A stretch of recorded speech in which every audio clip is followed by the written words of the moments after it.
Shalom anak-anak, hari ini kita akan belajar tentang operasi perkalian dan pembagian bilangan cacah. Nah, sebelum kita mulai, Pak mau sampaikan kepada kalian bahwa perkalian dan pembagian untuk bilangan cacah, kedua operasi ini berada pada tingkatan yang sama.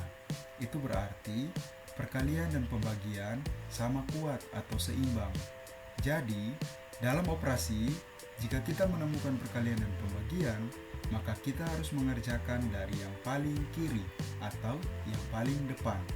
Untuk lebih jelasnya, mari kita lihat beberapa contoh berikut.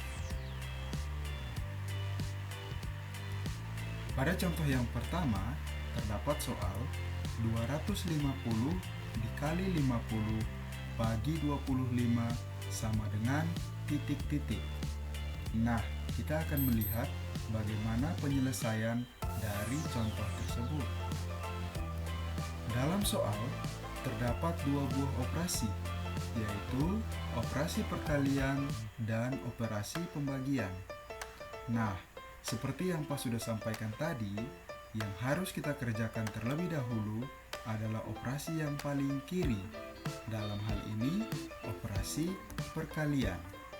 Jadi, kita akan hitung dulu 250 dikali 50. Nah, hasilnya adalah 12.500. Sehingga operasinya menjadi 12.500 dibagi 25. Dengan menggunakan pembagian berekor, kalian bisa menghitung sendiri. Nanti kita akan memperoleh hasil 500. Jadi, 250 jika dikali dengan 50 kemudian dibagi dengan 25, hasilnya sama dengan 500. Sekarang kita akan melihat contoh kedua. Pada contoh kedua, terdapat soal 1500 dibagi 50 kali 14 sama dengan titik-titik. Penyelesaiannya adalah: pertama, kita harus mengerti dulu situasi yang terdapat dalam soal. Jika kita melihat pada soal, ada dua buah operasi, yaitu operasi pembagian dan operasi perkalian. Nah, seperti yang sudah Pak sampaikan tadi ya, karena mereka berdua ini seimbang, kita kerjakan dari yang paling depan atau yang paling kiri. Dalam hal ini, kita selesaikan dulu operasi pembagian. Sehingga kita kerjakan 1500 dibagi 50 terlebih dahulu. Jadi, hasilnya adalah 30.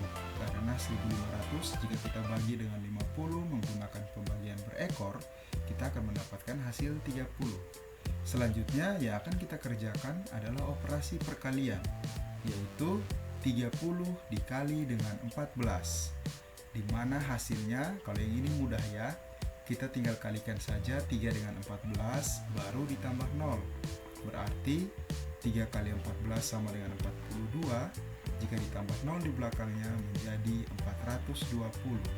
Jadi, 1500 jika dibagi dengan 50, kemudian dikali dengan 14, hasilnya adalah 420. Nah, pada contoh yang ketiga kali ini, Pak akan membuat situasi yang sedikit berbeda. Ya, kalian sudah bisa paham ya situasinya jika melihat soal. Jadi di dalam soal ini bentuknya adalah 75 dikali dalam kurung 250 bagi 25 sama dengan titik-titik. Langsung saja kita lihat bagaimana ya penyelesaiannya. Karena di dalam soal terdapat dua operasi, yaitu operasi perkalian dan pembagian, maka kita perhatikan lagi, ternyata ada tanda kurung. Ini berarti operasi di dalam tanda kurung harus diselesaikan terlebih dahulu. Karena yang di dalam tanda kurung adalah operasi pembagian, maka kita harus selesaikan dulu 250 dibagi dengan 25. Nah, kita lihat bersama. Karena 250 dibagi 25 ini posisinya ada di bagian belakang, sehingga kita harus menulis kembali dulu yang di bagian depan, yaitu 75 kali. Sehingga jika kita sudah operasikan, hasilnya adalah, nah, bentuknya menjadi 75 kali 10. Kenapa kali 10? Karena 250 dibagi 25 sama dengan 10. Setelah itu, tinggal satu operasi, yaitu operasi perkalian. Kita tinggal kalikan saja 75 dikali 10. Sangat mudah ya, 75 dikali 10 hasilnya adalah 750. Jadi 75 kali dalam kurung 250 dibagi 25 hasilnya sama dengan 750. Nah, itulah 3 contoh yang ingin Pak sampaikan kepada kalian hari ini. Tetapi sebelum kita mengakhiri video ini, Pak mau ingatkan lagi kepada kalian bahwa operasi hitung perkalian dan pembagian itu selevel atau setara, jadi kedudukannya sama. Sehingga kalau keduanya ada terdapat di dalam soal, kita harus kerjakan dari yang paling kiri atau yang paling depan. Namun, jika di dalam soal itu juga terdapat operasi di dalam tanda kurung, maka operasi yang berada di dalam tanda kurung harus terlebih dahulu dikerjakan. Mengapa demikian? Karena operasi di dalam tanda kurung itu kedudukannya paling tinggi. Nah, Pak harap penjelasan ini bisa membuat kalian mengerti ya. Selamat belajar, Tuhan Yesus memberkati. Shalom.